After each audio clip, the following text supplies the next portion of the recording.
বিধ্বস্ত উত্তরবঙ্গের মুখ্যমন্ত্রী মমতা বন্দ্যোপাধ্যায় গতকাল থেকেই তিনি বিভিন্ন জায়গায় ত্রাণ কিভাবে দেওয়া হচ্ছে তা তিনি দেখছেন, প্রশাসন কিভাবে এই কাজ করছে তা তিনি ঘুরে দেখছেন। নাগরাকাটায় ছিলেন গতকাল, আজ সুখিয়া পুখরীতে। সুখিয়া পুখরীতে কোথায় কোথায় যাবেন, কি অবস্থা সুখিয়া পুখরী, কোন কোন জায়গা সবচেয়ে বেশি ক্ষতিগ্রস্ত জানবো। আমার সঙ্গে আবির রয়েছেন। আবির,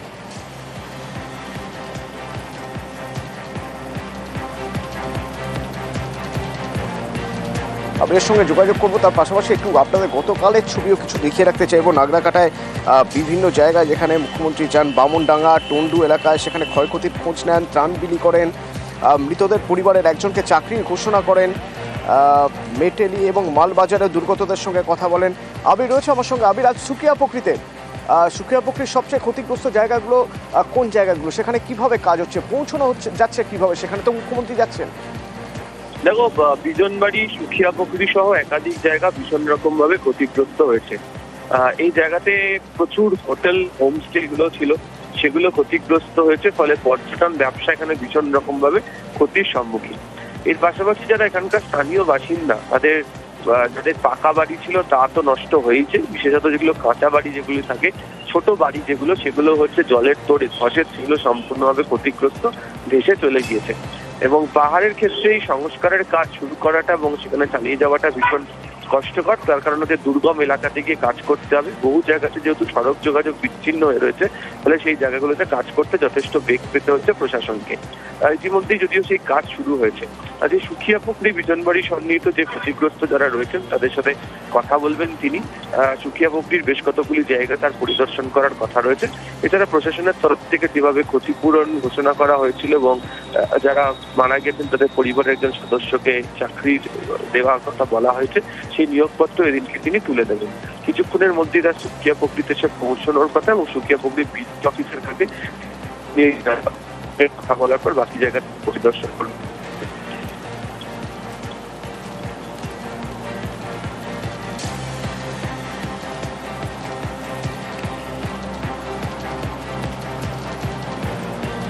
নাগরাকাটা, মেটেলি, মালবাজার, গতকাল এই জায়গাগুলো ঘুরে দেখেছেন মুখ্যমন্ত্রী, একাধিক জায়গায় গিয়েছেন। আজকের মতো আজও সেই ছবি আমরা দেখব। গতকাল ত্রাণ বিলি করেছেন এবং তার পাশাপাশি মৃতদের পরিবারের হাতে আর্থিক সাহায্য তুলে দিয়েছেন মুখ্যমন্ত্রী। ভুটানের জলে এত বড় ঘটনা ঘটেছে, আমরা অনেক দিন ধরে বলছি ইন্ডো রিভার ভুটান কমিশন করা উচিত। এই যে ভুটানের জলে এত ক্ষতি হয়েছে, আমরা চাই যে ওরা ক্ষতিপূরণটাও দিক। সবটাই তো আমাদের করতে হয়, ওয়েস্ট বেঙ্গল গভর্নমেন্টকে। না দিল্লি 1 পয়সা দেয়, না কেউ 1 পয়সা দেয়। বিপর্যস্ত উত্তরবঙ্গ, পাহাড় থেকে ডুয়ার্স, সর্বত্রই ধ্বংসস্তূপ, নিশ্চিহ্ন হয়ে গিয়েছে ঘর বাড়ি। ঠিকানা হারিয়ে ত্রাণ শিবিরেই আশ্রয় নিয়েছেন হাজার হাজার মানুষ। দুর্গতদের পাশে দাঁড়াতে ফের উত্তরবঙ্গে মুখ্যমন্ত্রী মমতা বন্দ্যোপাধ্যায়। সোমবার প্রথমেই তিনি যান নাগরাকাটার বামনডাঙ্গায়। গাঠিয়া সেতু ভেঙে গিয়েছে, ফলে গাড়ি থেকে নেমে কিছুটা পথ হেঁটে যেতে হয় মুখ্যমন্ত্রীকে। তারপর অন্য গাড়িতে উঠে ত্রাণ শিবিরে পৌঁছন তিনি।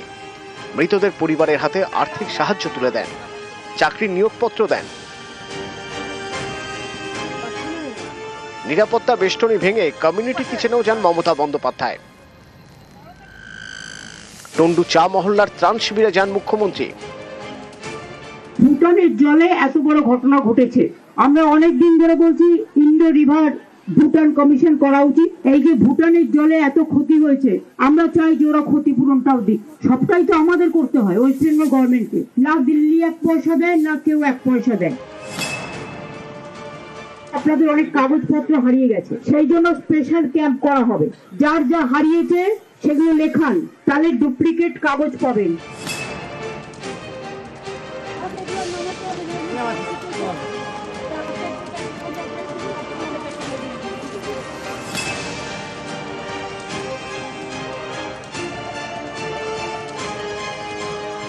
উদলাবাড়ি, গজলডোবা হয়ে কার্শিয়াং পৌঁছন মুখ্যমন্ত্রী। আবির ঘোষাল, নিউজ 18 বাংলা। ওদিকে দিল্লি থেকে ত্রাণ পাঠালেন মন্ত্রী সুকান্ত মজুমদার। উত্তরবঙ্গের দুর্গতদের জন্য সুকান্ত মজুমদার তিনি দিল্লি থেকে ত্রাণের ব্যবস্থা করে পাঠালেন।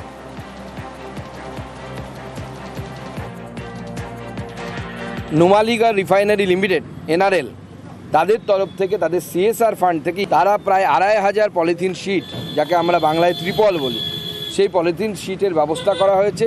সবুজ পতাকা দেখিয়ে আমি এখান থেকে একে রবানা করলাম এবং এই পলিথিন শিট শিলিগুড়ি এবং সংলগ্ন অঞ্চলে, যে উত্তরবঙ্গের বন্যা বিধ্বস্ত অঞ্চল দার্জিলিং, মিরিক, দধিয়া, এই সমস্ত জায়গায় ভাগ করে ডিস্ট্রিবিউট করা হবে যারা বন্যা পীড়িত আছেন তাদের কাছে। এই উপলক্ষে আমি মাননীয় প্রধানমন্ত্রী নরেন্দ্র মোদীকে অসংখ্যবার ধন্যবাদ জানাই, কারণ তিনি যেভাবে বাংলার মানুষের পাশে দাঁড়িয়েছেন। নাগরাকাটার বামনডাঙ্গা টুন্ডু এলাকা ভুটান পাহাড় থেকে নেমে আসা ব্রিজ তৈরি করে সেই সব জায়গার সঙ্গে যোগাযোগের চেষ্টা করা হচ্ছে। তার কারণ এই জায়গাগুলো একেবারে বিচ্ছিন্ন হয়ে গিয়েছিল। আপাতত যাতায়াত হেঁটেই চলছে। গাঠিয়া নদীর পার কিভাবে রক্ষা করা যায় তার জন্য প্রশাসন তৎপর, পাথর বাঁধার চেষ্টা চলছে গাঠিয়া নদীর পার জুড়ে। টানাটানি ব্রিজ, জলের তোড়ে সেই টানাটানি ব্রিজ ভেঙে গিয়েছিল। কোনো মতে অস্থায়ী লোহার পাত দিয়ে এখন চলাচলের একটা ব্যবস্থা করা হয়েছে। এখন তো এই যে বানিয়েছে, মানে সিঁড়ি দিয়েছে, ওইখানে পার হচ্ছি। এখন কতটা সুবিধা হচ্ছে? এখন অনেক সুবিধা হয়েছে। এখন আগে তো নিচে থেকে পার হতো বোর্ডে, নদীতে। তো এখন তাহলে হাঁটা পথেই পেরোচ্ছে? হ্যাঁ হ্যাঁ হ্যাঁ। তো নদীতে কি কাজ চলছে? কাজ, বাঁধের কাজ? হ্যাঁ হ্যাঁ হ্যাঁ। তো এই যে যোগাযোগ মাধ্যম ঠিক হয়ে যাচ্ছে, এ থেকে আপনাদের কতটা সুবিধা হচ্ছে? অনেক সুবিধা হয়েছে আজকে থেকে। বামনডাঙ্গা টুন্ডু তো সড়ক পথের যোগাযোগ বিচ্ছিন্ন ছিল, খুবই অসুবিধার মধ্যে সেই এলাকাগুলো যে ক্ষতিগ্রস্ত হচ্ছে টুন্ডু বামনডাঙ্গা, সেখানে যোগাযোগটা প্রায় বিচ্ছিন্ন হয়ে গেছিল। প্রশাসন খুব তৎপরতার সহিত সেখানটা একটা পায়ে হেঁটে যাওয়া যোগাযোগ ব্যবস্থা করে দিয়েছে সুন্দরভাবে। আর যেগুলো ক্ষতিগ্রস্ত হয়েছে সরকার তাদের পাশে আছে। ভুটান পাহাড় ও সমতলে অবিরাম বৃষ্টির ফলে ডুয়ার্সের বিভিন্ন এলাকা ক্ষতিগ্রস্ত হয়েছিল, যার মধ্যে নাগরাকাটা ব্লকের বামনডাঙ্গা এবং খেরকাটা এলাকা বেশি ক্ষতিগ্রস্ত হয়। এখানকার যে একটি পুল ছিল গাঠিয়া নদীর উপরে, সেটাও ভেসে যায়, যার ফলে সম্পূর্ণভাবে যোগাযোগ বিচ্ছিন্ন হয়ে পড়েছিল এই এলাকা।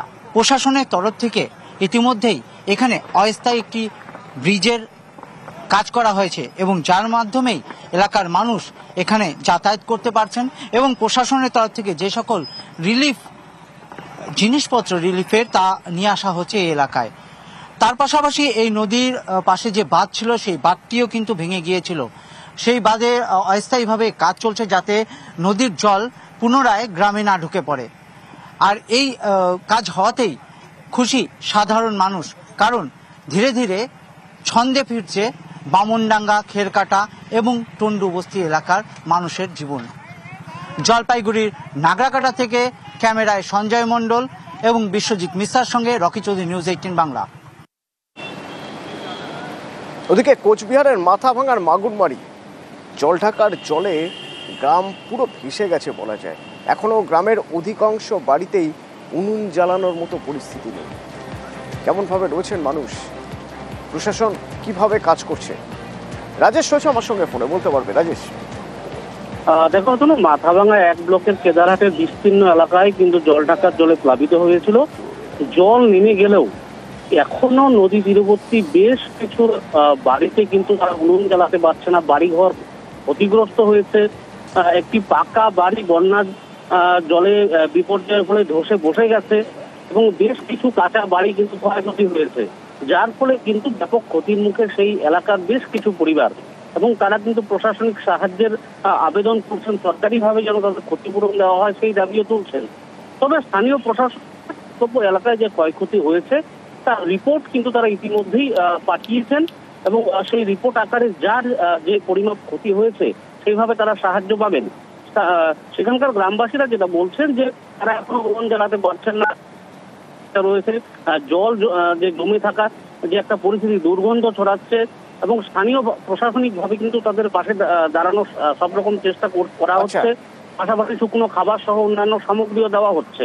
তবে স্থানীয়দের যেটা দাবি, তাদের যে ক্ষতিপূরণ ক্ষয়ক্ষতি হয়েছে সেটা যেন সরকারিভাবে তারা পান, সেটাই তারা দাবি জানাচ্ছে। ধন্যবাদ। প্রচুর পরিমাণে ক্ষতি হয়েছে, বাড়িঘর থেকে শুরু করে চাষের জমি পর্যন্ত। সরকারের কাছে নিবেদন প্রথমে যাতে আমরা আর্থিক সহযোগিতা পাই।